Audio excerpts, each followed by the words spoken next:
శ్రీ గురుభ్యో నమ.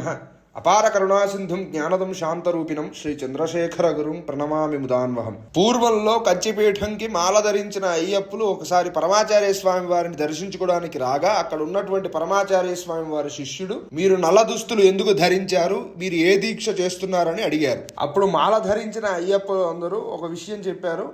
మేము అత్యంత శక్తివంతమైనటువంటి క్షిప్రప్రసాదుడైన అయ్యప్ప స్వామి వారి దీక్ష పూర్తి చేసుకొని శబరిమలకు వెళ్తున్నాము అని చెప్పారు. అది విన్న ఆ శిష్యునికి కూడా అయ్యప్ప దీక్ష తీసుకోవాలని చెప్పి పరమాచార్య స్వామి వారి వద్దకు వెళ్లి అనుజ్ఞ కోరుతారు. ఆ దీక్షను పరమాచార్య స్వామి వారు అంగీకరించి ఈ విధంగా దీక్షా నియమాలు వివరిస్తారు. సంవత్సరం మొత్తం సాత్విక ఆహారం తీసుకొని మద్య మాంసాదులు సేవించని వారు నల్ల దుస్తులు ధరించాల్సిన అవసరం లేదు. ఏ దుస్తులు ధరించి అయినా ఈ దీక్షను చేయవచ్చు.